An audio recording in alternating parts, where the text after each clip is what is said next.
पति और पत्नी का जो रिश्ता होता है वह रिश्ता पूरी तरह से विश्वास की डोर पर टिका होता है। जिस दिन से विश्वास टूटता है उसी दिन से डोर भी बिखरना शुरू हो जाता है। लेकिन उसी डोर बिखरने की वजह से पूरा का पूरा घर परिवार भी तहस महस हो जाता है। आज की घटना में सेम ऐसा ही कुछ होता है। एक पति के पीठ पीछे ऐसा खेल खेला गया जिस वजह से पति ही इस दुनिया को छोड़कर चला जाता है। लेकिन जब लोगों के सामने सच्चाई निकल के आता है, इसे सुनने के बाद लोगों को अपने कानों पर विश्वास नहीं होता, बल्कि वह खुद हैरान हो जाते हैं। वह सोचने पर एकदम मजबूर भी हो जाते हैं कि यह कैसे हो गया और क्यों हो गया, आखिर क्या था इस घटना में क्या हुआ। इस घटना की आप पूरी तह तक सच्चाई जानने के लिए इस वीडियो को आप लास्ट तक ज़रूर देखिएगा। नमस्कार दोस्तों, मैं प्रदीप कुमार आपको स्टडी बात चैनल पे मैं स्वागत करता हूं। दोस्तों आज की यह जो सच्ची घटना है, यह घटना सुनाने से पहले मैं आपसे एक छोटा सा रिक्वेस्ट करना चाहता हूं कि आप अगर हमारे चैनल पर नए हैं और हमारे चैनल पर आप पहली बार वीडियो देख रहे हैं तो आप जाकर एक बार हमारे चैनल को ज़रूर सब्सक्राइब कीजिए और इस बार जाकर एक बार लाइक ज़रूर दबा दीजिए ताकि यह वीडियो ज़्यादा से ज़्यादा लोगों तक पहुंचाया जा सके, क्योंकि यह वीडियो काफ़ी इम्पोर्टेंट होने वाला है। यह घटना है उत्तर प्रदेश का ज़िला पड़ता है इटावा, उसी के पास चौबिया थाना पड़ता है, उसी के करीब माखनपुर गांव पड़ता है। उसी गांव के रहने वाले होते हैं सुनील कुमार, जिनकी उम्र होती है 30 साल। उनकी पत्नी होती है रेखा, जिसकी उम्र होती है 27 साल। उनके टोटल 3 बच्चे भी होते हैं, जिसमें 2 बेटे होते हैं और 1 बेटी होता है। लेकिन सुनील कुमार जो होते हैं असल में अपने पास का एक गांव पड़ता है, उसी गांव में एक स्कूल होता है जो प्राइमरी स्कूल होता है। इस स्कूल में जाकर एक सरकारी पद पर शिक्षक का काम भी किया करते थे। उनका घर का जो पारिवारिक खर्चा होता है उसी से ठीक ठाक चल रहा होता है। परिवार काफ़ी खुशी में अपनी ज़िंदगी जी रहा होता है। तभी मैं बात कर रहा हूँ इसी 30 मई का शाम का वही 4 बजे का आसपास टाइम होता है। तो उसी बीच अब सुनील जो होता है अपनी पत्नी से बोल कर निकल जाता है कि हम अपनी कार लेकर जा रहे हैं मार्केट, कुछ टाइम लगेगा, हो सकता है 2-3 घंटे लग जाए, वापस ज़रूर आ जाएंगे। अब सुनील अपनी पत्नी रेखा से बोलकर वहाँ निकल जाता है। लेकिन 8 बज जाता है। 8 बजने के बाद भी सुनील घर वापस लौट के नहीं आता है। 1 घंटा और भी जाता है, यहाँ तक कि 9:30 बज जाता है, लेकिन तब भी सुनील घर वापस लौट के नहीं आता। इधर रेखा परेशान हो जाती कि आखिर अब तक रह कहाँ गए। तभी रेखा के अपने ससुर होते हैं महाराज सिंह उस समय खाना खाने के लिए आए हुए थे, क्योंकि महाराज सिंह के पास खेती थी। उसी खेती में जाकर फल फूल उगाते थे और वहाँ की रखवाली करने के लिए महाराज सिंह उसी खेत में एक मचान डाल रखे थे, जो शाम को खाना खाते और जाकर उसी खेत में उसी मचान पे सो जाया करते थे और सुबह अपने घर फिर नाश्ता पानी करने के लिए आ जाते थे। महाराज का यही दिनचर्या होता है। लेकिन उस दिन जैसे ही रात को 9:30 बजे अपने घर खाना खाने के लिए आते हैं, उनकी जो बहू होती है इधर रेखा, जब उनके साथ बैठकर खाना उनको खिलाने लगती है तो महाराज देखते कि अभी तक हमारा बेटा नहीं देख रहा है। तो महाराज अपनी बहू से पूछ बैठते कि आखिर अभी तक सुनील रह कहाँ गया। वह कहने भी लग जाती, पिताजी वह 4 बजे हमसे बोलकर निकल गए थे कि अभी हम मार्केट जा रहे हैं किसी दोस्त से मिलने के लिए, लगभग 2-3 घंटा लगेगा, वापस आ जाएंगे।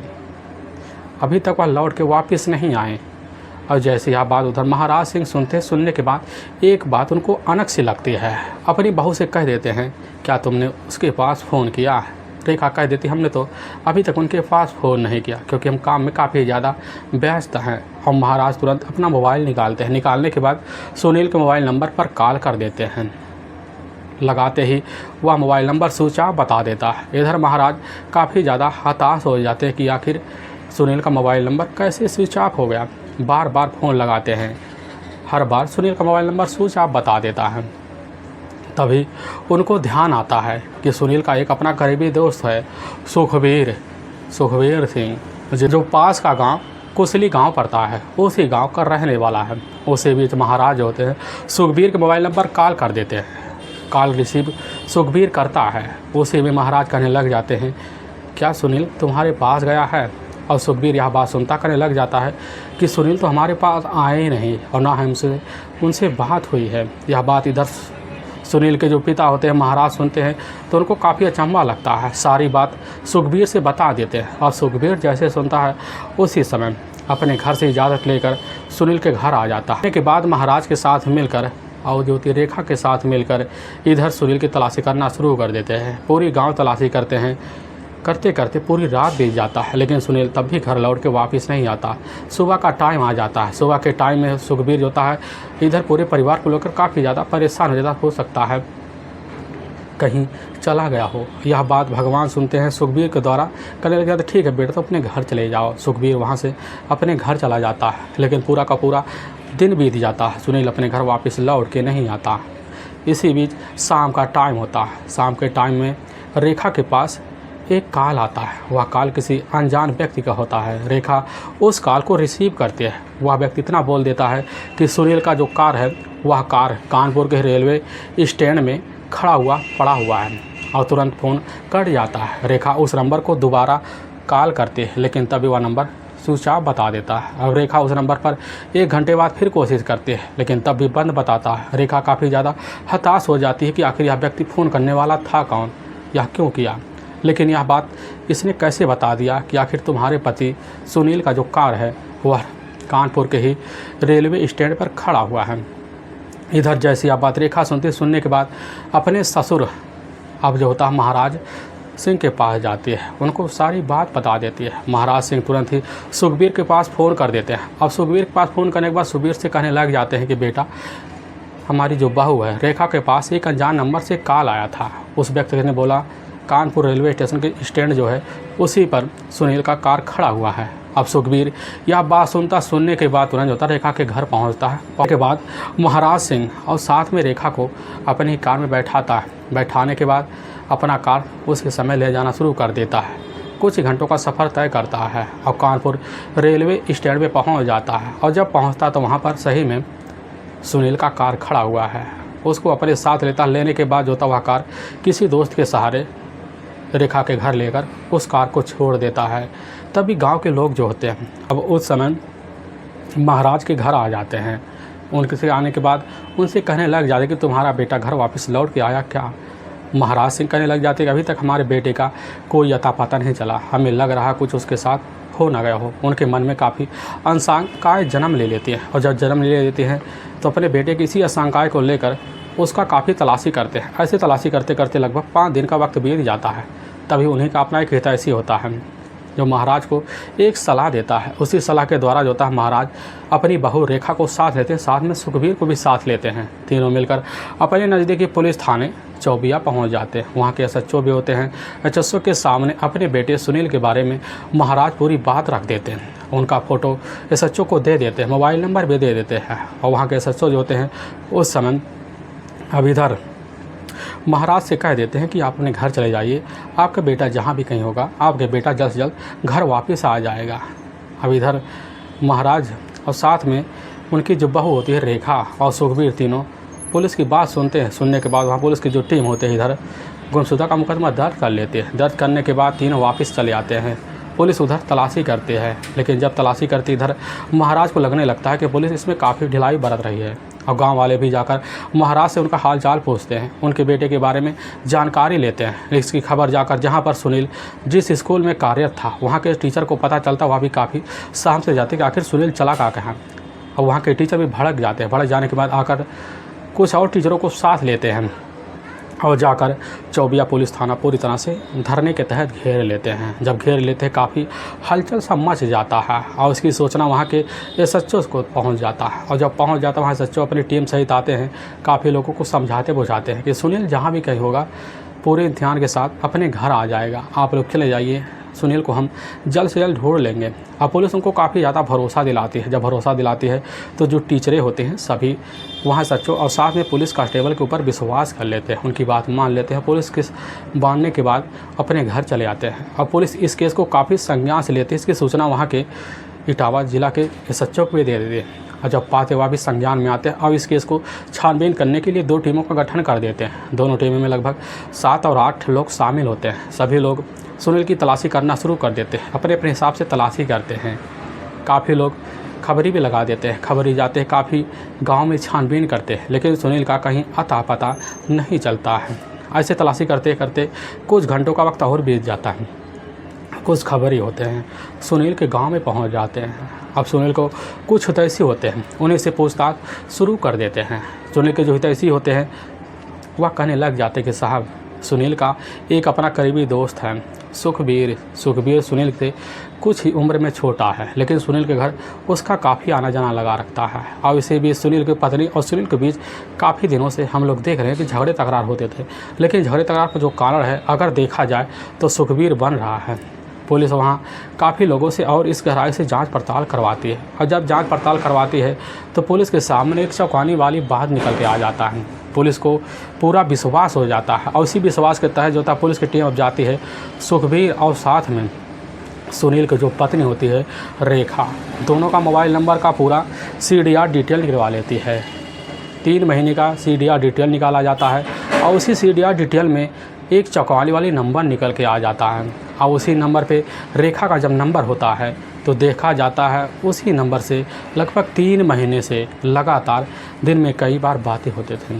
और जब उस नंबर का पूरा डिटेल निकलता है तो सही में वह नंबर होता है सुखबीर का होता है। यानी कि जो खबरी के द्वारा गांव के लोगों के द्वारा या उनके दोस्तों के द्वारा पता चलता है, शंका होता है, वह पूरी तरह से यकीन में बदलना हो जाता है कि सही में आखिर सुखबीर और साथ में रेखा के बीच प्रेम संबंध चल रहे हैं। और पुलिस को बस इतना जैसे ही एक क्रू मिलता है, और उसी क्रू के तहत जो था पुलिस की टीम अब जाकर शंका के तहत इन दोनों को तलाशी करना शुरू कर देती है। और जब तलाशी करती है इधर पुलिस की टीम सुखबीर के घर पहुंच जाती है। पता चलता सुखबीर 2 दिन से अपने घर तो है ही नहीं। पुलिस का जो शंका होता पूरी तरह से विश्वास में बदल जाता कि सुखबीर को पूरी तरह से यकीन हो गया था कि हम कभी न कभी पकड़े जाएंगे, इसीलिए घर से फरार हो गया है। पुलिस की टीम इधर रेखा के घर पहुंचती है। पता चलता है रेखा भी अपने घर नहीं है, लेकिन पुलिस की टीम रेखा की वही तलाशी करती है। उधर उसके जो ससुर होते हैं महाराज वहीं खड़े होते हैं, उनसे पुलिस पूछ बैठती कि आखिर इस समय रेखा है कहाँ। रेखा का जो ससुर होते कह देते रेखा इस समय अपने पड़ोसी के घर गई हुई है। पुलिस की टीम जाती है उसके पड़ोसी के यहाँ से रेखा को गिरफ्तार करती है और थाने ले आती है।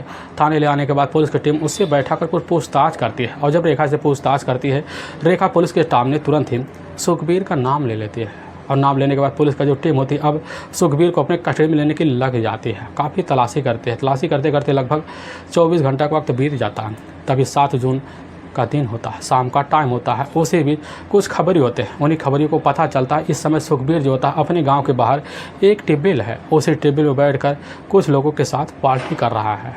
और पुलिस को यह खबर लगती है, पुलिस की टीम जाती है उसी टेबल का घेराव कर लेती है, वहाँ पर छापा मार लेती है। अंदर में सही में सुखबीर बैठा होता है। पुलिस को गिरफ्तार करती है और थाने ले आती है। लेकिन सुखबीर जैसे ही थाने में अब रेखा को देखता तो वहीं पर देखने उसके चेहरे का जो रंग होता है पूरी तरह से उड़ सा जाता है। पुलिस के सामने अब जैसे ही दोनों पढ़ते हैं पुलिस इनसे अपने मनोवैज्ञानिक तरीके से पूछताछ शुरू कर देती है। लेकिन पुलिस के सामने इधर सुखबीर और साथ में रेखा टूट सा जाते हैं। लेकिन जो सच्चाई रखते हैं, जो कहानी बयां करते हैं, इससे सुनने के बाद पता चलता हुआ रिश्तों में अब तो विश्वास करने के लायक कोई बात बचा ही नहीं।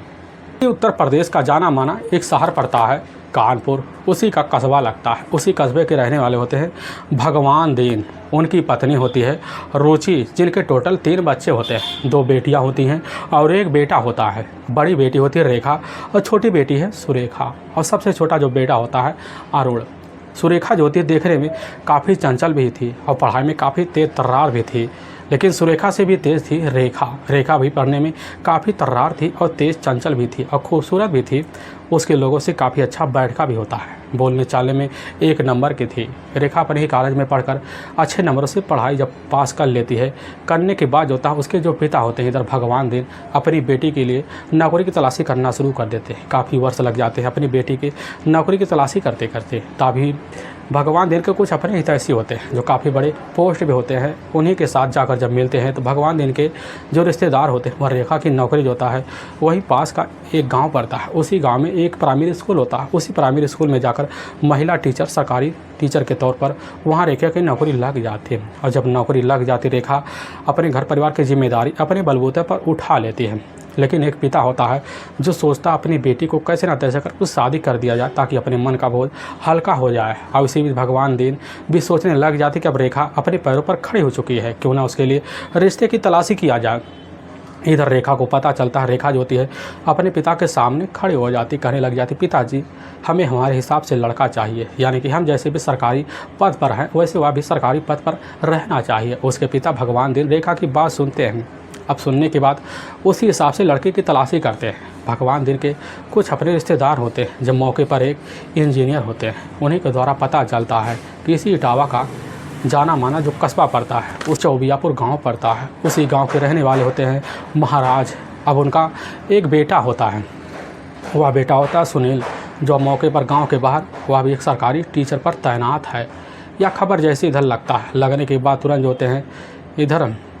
अब भगवान दिन जाते हैं, महाराज से बात करते उनके बेटे का हाथ मांग लेते हैं। महाराज अपने बेटे का हाथ जो होता है रेखा के हाथ पे पकड़ा देते हैं, दोनों की शादी तौर तरीके से कर देते हैं। रेखा अपने ससुराल जाती है, अपनी ज़िंदगी अपने पति सुनील के साथ जीना जरूर कर देती है। वक्त बीतने लगता है, खुशी में ज़िंदगी बीतने लगता है, समय गुजरने लगता है। इधर जो होता है दोनों सरकारी पद पर तैनात होते हैं, दोनों अपने अपने टाइम पर ड्यूटी के लिए निकल जाते, शाम को घर वापस ज़रूर आ जाते हैं। ऐसे वक्त बीतते बीतते कई साल का वक्त बीत जाता है। तभी रेखा और साथ में सुनील के बीच 3 बच्चे भी हो जाते हैं, जिसमें 2 बेटे होते हैं और 1 बेटी होता है। अपने बच्चों के बेहतर भविष्य के लिए इधर जो होता है सुनील तीनों बच्चों का अच्छे स्कूल में दाखिला करवा देता है। तीनों बच्चे जाकर अब अच्छे स्कूल में पढ़ाई करना शुरू कर देते हैं। समय बीतने लगता है, समय के हिसाब से जो होता है इधर सुनील का जो शरीर होता है वह जवाब देना शुरू कर देता है। लेकिन जैसे ही इधर रेखा अपनी उस दहलीज पर पहुंचते हैं, जिस दहलीज पर उसको प्यार काफ़ी ज़रूरत होता है, लेकिन उसके हिसाब से उसको प्यार नहीं मिल पाता, जिसकी वजह से इधर रेखा अपने पति सुनील से काफ़ी चिड़चिड़ापन दिखाना शुरू कर देते हैं। क्योंकि रात का जब टाइम होता है, इधर सुनील का जो शरीर होता है रेखा के सामने जवाब दे जाता है। रेखा काफ़ी इसी वजह से चिड़चिड़ापन दिखाना शुरू कर देती है। वक्त तो कैसे तैसे गुजरने लगता है, समय और तेज़ी से भागने लगता है। इधर सुनील जिस कॉलेज में एक अध्यापक था, उसी कॉलेज में एक लड़का होता है जो सुनील का ही मौके पर एक छात्र होता है और उसी के कॉलेज में पढ़ाई कर रहा होता है। तभी सुनील का जो दोस्ती होता है जाकर उसी छात्र से हो जाता है। वह छात्र कोई और नहीं होता, वह छात्र होता है सुखबीर से। सुखबीर जो होता है उस समय उसी कॉलेज में पढ़ाई कर रहा होता है। जब पढ़ाई कर रहा था उसी समय जाकर उधर सुखबीर की जो दोस्ती होता है धीरे धीरे जाकर सुनील के साथ बदल जाती है। दोनों की गहरी दोस्ती हो जाती है। दोनों एक दूसरे के साथ अगर कहीं भी आते जाते यानी कि बाज़ार कहीं जाकर अपना नाश्ता पानी साथ ही कर देते हैं। दोस्ती इनकी बढ़ सी जाती है। सुखबीर देखने में काफ़ी ठिठौल भी होता है, काफ़ी हंसमुख भी होता है, अच्छे अच्छे लोगों को अपनी बातों में उलझा भी लेता है। लेकिन एक समय आ जाता है कि शाम का टाइम होता है, लगभग घटना से मात्र 1 साल पहले। उसी बीच सुनील के घर एक पार्टी होती है, उसी पार्टी में सुखबीर को इनवाइट कर देता है। सुखबीर जैसे ही मौका पाता, मौका पाने के बाद सुनील के पार्टी में शामिल हो जाता है। लेकिन पार्टी में देखता है सुनील की जो पत्नी होती है देखने में काफ़ी खूबसूरत होती है और चंचल भी होती है। उसके स्वभाव, उसके हर के मिजाज को देखकर सुखबीर एक ही नज़र में दीवाना हो जाता है। इतना दीवाना हो जाता है उसकी नज़र जो होता है पार्टी में किसी और पर ना टिक कर रेखा पर टिकी हुई पड़ी रहती है। अब उसी के बारे में अपने मन में कल्पनाएं करना सोचना शुरू कर देता है। कैसे न तैसे कर कर बहाना सोचता है जाकर हम रेखा से मिले, और बहाना भी पा जाता है। रेखा से जाकर करीबी पहुंच जाता है और जब पहुंच जाता है उससे कुछ बातें करता है और जैसे रेखा उसकी बात सुनती है, सुनने के बाद उसकी मीठी मीठी बातों में उलझ सी जाती है। रेखा को भी लगने लगता है कि आखिर इस व्यक्ति के अंदर कुछ ना कुछ है। अब सुखबीर वहाँ से बातें करके चला आता है, अपने घर आता है, तो लेकिन उसके मन और उसके नाम इम्तिहान को उसको शांति मिलती है। पूरी रात रेखा की कल्पना लिए हुए पूरी रात गुजार लेता है। दूसरे दिन का वक्त आता है, लेकिन जैसे वक्त आता है तो उसी बीच जल्दी से कॉलेज निकलने के बहाने अपने घर से निकल जाता है और जाकर सुनील के घर पहुंच जाता है। वहां बैठकर अपने ही दोस्त के साथ उसका इंतज़ार करता है। लेकिन उसी के सामने उसकी जो पत्नी होती रेखा पड़ती है। पढ़ने के बाद उसके मन को रहाइश नहीं होता, मिलने के लिए उतावला सा हो जाता है और जाकर साइड में मिल भी लेता है। धीरे धीरे रेखा भी अब जान से पड़ती है कि आखिर सुखबीर चाहता क्या है।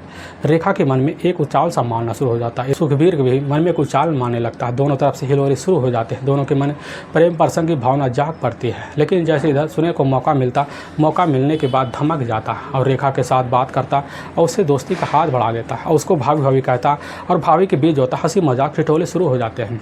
और जब शुरू हो जाते हैं दोनों के बीच प्रेम प्रसंग की भावना और जाग पड़ती है।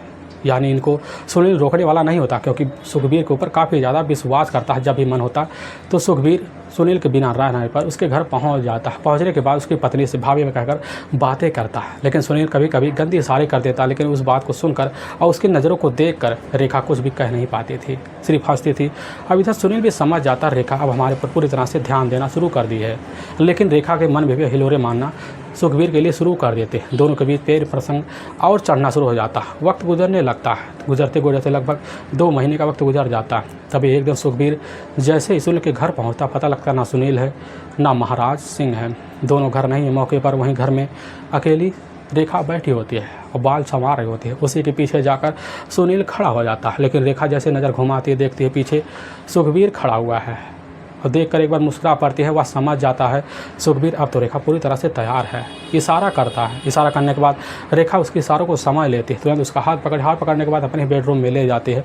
सुखबीर के साथ अपने ही बेडरूम में संबंध बना देती है। लेकिन जो तृप्त वो दिन रेखा को सुखबीर के द्वारा प्राप्त होता है, उस तृप्त को कभी भूल नहीं पाती और उसको हर वक्त मिटाने के लिए जब भी मौका मिलता तो सुखबीर के मोबाइल नंबर पर कॉल करके उसको अपने घर में बुला लेती और उसके साथ वही रिश्ता बार बार रखना आए दिन शुरू कर देती। वक्त गुजरने लगता है। ऐसे गुजरते गुजरते लगभग 8 महीने का टोटल वक्त गुजर जाता है। तभी इनके प्रेम संबंध के जो चर्चे होते पूरी तरह से उस एरिया में गूंजने लगते हैं और इसकी कानों कान खबर जाकर सुनील के कानों में जब पहुँचे, सुनील अपनी पत्नी इधर आकर रेखा से पूछताछ करता है तो रेखा तुरंत ही एक गुस्सैली अवसर में सुनील के सामने डांटते हुए कहने लग जाती है कि आखिर तुम्हें क्या लग रहा है, तुम्हारे दोस्त के साथ अफेयर चल रहा? ऐसा कुछ नहीं है। कहने वाले तो कहेंगे क्योंकि हमारी तरक्की देखकर लोग जल रहे हैं। यह बात सुनता है। सुनने के बाद सुनील अपनी पत्नी की बात पर विश्वास तो कर लेता है, लेकिन पूरा यकीन नहीं होता। उसके मन में कुछ शंकाएं तो ज़रूर गूंज उठती है और उसी शंकाएं को दूर करने के लिए वह सोचता है हम एक षड्यंत्र के तहत काम करेंगे और इन दोनों को नंगे हाथ पकड़ने इसी फिराक में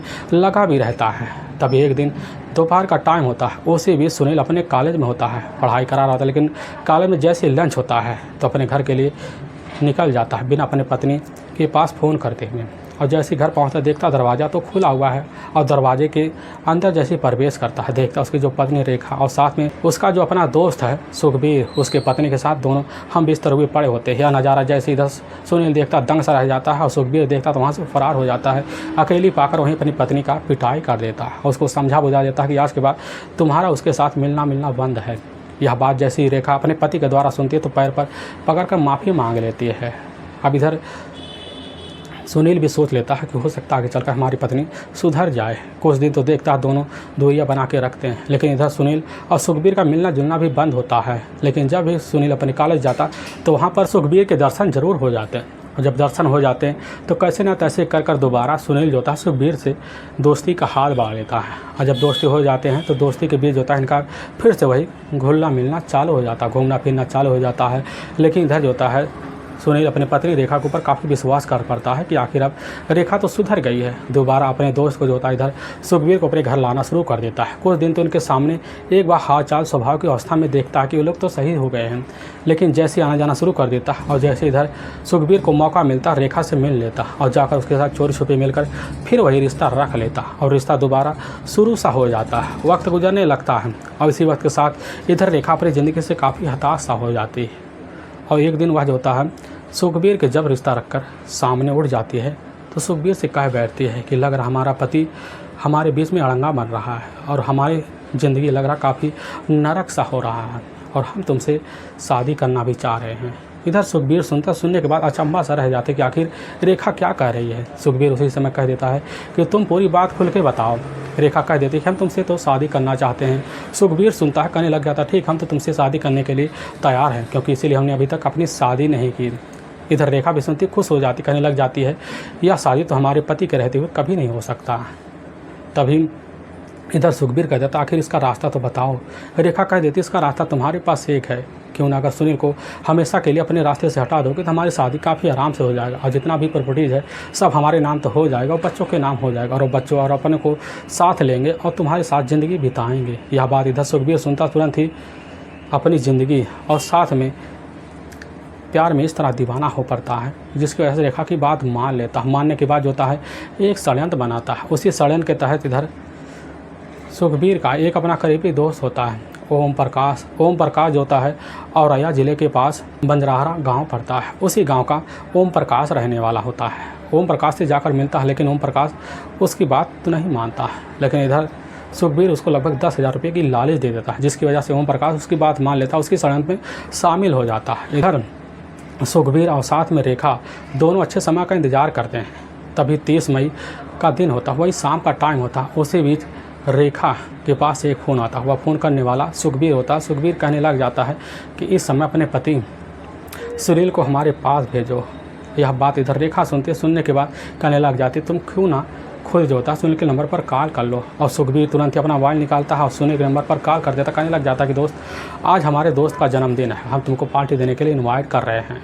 अब सुनील जैसी बात सुनता, सुनने के बाद कह देता, ठीक है तुम बताओ कहाँ आना है। सुखबीर कह देना, वही जहाँ पर हमारा दूसरा मकान है जो पुराना पड़ा हुआ, वहीं पर आना है, क्योंकि वहाँ पर हम कुछ पार्टियाँ करेंगे ताकि लोगों को उससे भनक ना लगे। यह बात सुनील सुनता है, सुनने के बाद जो होता है उसकी बात मान लेता है और उसी दूसरे वाले प्लाट में, जहाँ पर सुखबीर का दूसरा प्लाट होता है, वहीं पर पहुँच जाता है। और जब पहुँचता है पहले से ही इधर सुखबीर का अपना दोस्त होता है ओम प्रकाश बैठे होते हैं, दोनों के हाथ में काफ़ी सारे शराब की बोतलें होते हैं। सुनील देखता है, उनके साथ बैठ जाता है और तीनों बैठकर पार्टी करना शुरू कर देते हैं। लेकिन जो पार्टी करते हैं इधर सुखबीर और साथ में वो प्रकाश, ज़्यादा से ज़्यादा पैक होता है वह जाकर सुनील को लगवा देते हैं, जिसकी वजह से बेसुध हो जाता है। जब नसीम बेसुध हो जाता है वहीं पर ज़मीन पर गिर सा जाता है। गिरने के बाद होता है इधर सुखबीर उठता है, अपने पास एक हथियार निकालता है। उसी हथियार से जो होता है सुनील के शरीर पर कई बार वार करता है, काफ़ी सारे बार वार करता है, जिसकी वजह से उसका शरीर धड़ से अलग सा हो जाता है। काफ़ी सारे ब्लड बह जाते हैं। वहीं पर सुनील मौत की नींद में सो जाता है और काफ़ी दोनों एक अचंभा सा रह जाते हैं, सोचने पड़ जाते हैं आखिर इसके बॉडी को ठिकाने कैसे लगाएं। ऐसे इसके बॉडी को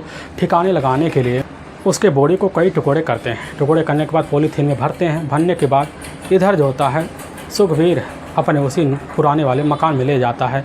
अब एक कमरा होता है जो कोठी नुमा होता है, वहीं पर खोदता गड्ढा, उसी गड्ढे में पन्नी से डंप कर देता है और कुछ केरोसिन ले आता है। केरोसिन सहित उस टुकड़े को जला देता है और जब जल जाता है उसी के ऊपर काफ़ी सारी मिट्टियाँ डाल देता है। सुखबीर और ओम प्रकाश अपने अपने घर चले आते हैं। इधर सुखबीर जो होता है फ़ोन करके सारी बात रेखा को बता देता है। रेखा जैसे सुनती खुशी से चल पड़ती है, सोच लेती है अब तो हमारी ज़िंदगी बेहतर से चलेगी। लेकिन पुलिस को इस केस के खुलासा करने के लिए तो 1 हफ्ता लग ही जाता है। लेकिन पुलिस के सामने जब यह सच्चाई जो होता है इधर रेखा और सुखबीर के तहरीर पर आ जाता है, पुलिस की दूसरी टीम जो होती है जाती है। सुखबीर का जो अपने करीबी दोस्त होता है ओम प्रकाश को भी कस्टडी में लेती है। कस्टडी में लेने के बाद इन तीनों को ले जाती है, वहाँ की कोर्ट में पेश कर देती है। पेश करने के बाद इन तीनों को ले जाकर हमेशा में से के जेल के सड़कों के पीछे भी डाल देते हैं। लेकिन इधर रेखा और सुनील के जो तीनों बच्चे होते हैं यह हमेशा में से के लिए अनाथ भी हो जाते हैं और तीनों बच्चे अपने नानी नाना के पास जाकर रहना शुरू कर देते हैं। लेकिन वाकई में दोस्तों पुलिस के सामने जो सच्चाई आती है, इससे सुनने के बाद लोगों का कलेजा भी दहल से जाता है। दोस्तों, हमें इस घटना का उद्देश्य किसी को परेशान करना नहीं है और ना ही किसी के दिल को ठेस पहुंचाना है, बल्कि आपको यह बताना है कि आप जहां भी रहें आप सावधान और सतर्क जरूर रहें। दोस्तों अगर आपको यह वीडियो पसंद आ रहा है तो इस वीडियो को आप ज़्यादा से ज़्यादा शेयर और सब्सक्राइब जरूर करें, जिससे हम आपके बहुत आभारी रहेंगे। और फिर मिलेंगे एक नए एपिसोड के साथ। तब तक के लिए जय हिंद और जय भारत।